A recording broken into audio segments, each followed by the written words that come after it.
Hey there and welcome back to another Dragon Prince video. And today I want to talk about the character of Soren, and more specifically, what role Soren still plays in the overarching story being told during Dragon Prince. Now, when we were first introduced to the character of Soren, to put it bluntly, he was a bit of a turd, bullying Callum and throwing his weight around due to his father's importance as an advisor to King Harrow. But over the seasons, he would go on to play many different roles and undergo a lot of development. First being pressured into trying to assassinate the princes by his father, briefly being paralysed, turning against his dad and getting disowned, and then fighting to protect Xadia and the Dragon Prince from the human army. And all the while, also being a healthy dose of comic relief. But to me, it feels like the character's really almost hit the end of his story. Rayla's definitely more relevant as a physical protector to the princes, and plus they also have their aunt, and that other guy, you know the one. His only real relevance at this point is as an opposing force to his father and his sister, who are currently aligned with Erebos, who's clearly evil. And obviously, at some point, there's going to be a confrontation and resolution to their family issues. But I feel like that story thread can be followed up on by more than just him hanging around and being upset that they're evil and eventually turning them good. Now, I'm not saying it's going to happen, but I think a strong case could be made for Soren to bite the dust at some point in the future. And you might think that seems like a bit of an extreme twist for the show, but look at it from this perspective. The show has been willing to kill off characters of significance before. It doesn't hide away and wrap everybody in absurd plot armor. People die, like Harrow, Sarai, the other royals from the kingdoms, the Dragon King, or the Sun Elf Queen. Hell, even Viren died briefly at the end of the most recent season, so clearly death's not something the show is planning on shying away from. But what's been missing from all these is a major character death. A death that would actually push the plot forward in an even more meaningful way than ever before, open up new opportunities for character development, as well as allowing the villains to actually get one over on the heroes for a change. But why Soren? Well, like I said, it feels like to me he has no real narrative relevance going forward. Yes, he has that connection with Viren and Claudia, but ultimately their clash is going to be with Callum and Rayla. It just feels inevitable. So what do you do with his character? Just have him linger in the background doing not much? Or do you eke whatever story potential you can out of him before bumping him off and stimulating even more story potential? Plus, his death allows you to have some real stakes by offing one of the more important characters, whilst also preserving your main cast for later. And on top of that, in the next season, Erebos is going to start taking center stage as one of the primary villains of the show. Viren's pretty much outstayed his welcome at this point, and it feels like the show needs a bit of a change. And I'm not quite sure what the plans are for Claudia. Villain, anti-hero, redemption arc? Become an unhinged, crazy, evil murder witch who hates everybody? Who knows? But what I do know is that Erebos needs a big villain moment to stand out, to make him seem legit. Yeah, he basically killed the Sun Elf Queen, but I feel like that isn't enough. He needs to prove he has the ability to be the primary antagonist of the show. The audience needs a reason to care.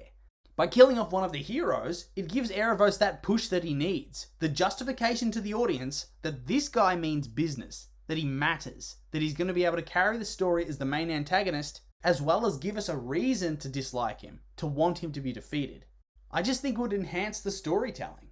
But even beyond just Erebos, a death on the level of Soren's would open up a lot of different character arcs and storylines for a bunch of other characters. And we'll start with Callum and Ezran. Since the beginning of the show, we've seen that the princes have a bond with Soren that's slightly akin to a mean older brother. Yes, he would bully them and belittle them, but he did care about them. And when push came to shove, he couldn't find it in himself to kill them like his father ordered, and even abandoned his own family in order to help them fight to protect the Dragon Prince.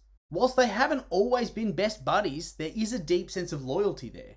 And Soren really is one of their main protectors at this point, and his death would do a number of things for their story.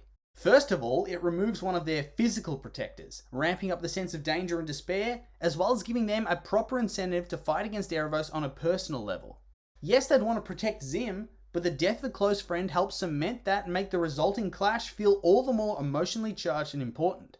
But even beyond the princes, the true story potential comes from Viren and Claudia, his family, and their reactions to his ultimate fate. And as I've said in many different videos at this point, we are clearly coming to the end of Viren's relevance as a main character. He's already done so much and been involved in so many failed plots and schemes that it feels like he no longer has the narrative legs to stand up as the main antagonist of the show. Hell, even being a secondary antagonist would be a stretch at this point. He just burnt out as a character. He had a good arc and a good ending, But now obviously with his resurrection, they have some plans for his character. But I think it would be a waste for him to simply be more of the same. I mean, he died. Surely that counts for something. Surely he'll have to come back different to what he was before. And based on his reaction to his resurrection and what Erebos was doing, I think it makes more sense for his character to slowly try and distance himself and Claudia from Erebos and dark magic. Obviously, this would need to be a slow process, and rushing the story would probably be unwise, but eventually you need something to be the definitive push, the moment where he decides, no more. And I think Soren's death could be that push. I mean, let's look at it this way. Viren started using dark magic to protect his son, to save his life, to protect his family. And whilst it worked for a while, it ultimately broke them apart. His wife left, Soren left, and Claudia is walking a dark path. And honestly, wouldn't it just be the height of irony that this magic that he used to save Soren's life as a kid, that Claudia used to heal Soren's spine, ends up killing him as he gets drained for a spell by Erebos or something like that? Wouldn't that just be so dark and creepy? Establishing Erebos as a truly despicable villain, whilst giving Viren the push to go full noble sacrifice. Because yeah, he's dying too for sure. And then on top of that, this opens up heaps of options for Claudia. Option A, she loses it after the death of her brother and then father and goes insane, delving deeper into dark magic in order to take revenge on the world that tore her family apart. Or option B, this pushes her on her own redemption arc, where she has to reconcile the fact that what she and her father did was wrong, and ultimately led to the death of Soren. And I think this would probably be one of the more generic pathways to take with the character, but it does make sense. She joins up with the heroes, learns magic the proper way, is sad and angsty, and then goes to find her mum at the end, and they can mourn together. Hooray! And whilst this one seems like the nice option, I feel like option A would be what happens if Soren does end up biting the dust. It feels like the more real option. That being said though, those are just my opinions, and now I'd like to hear yours. Do you think Soren's gonna die? Or maybe you think he'll last the whole way through? Any character you think's definitely heading to the chopping block at some point? I'm curious for your thoughts, so make sure to leave a comment and let me know.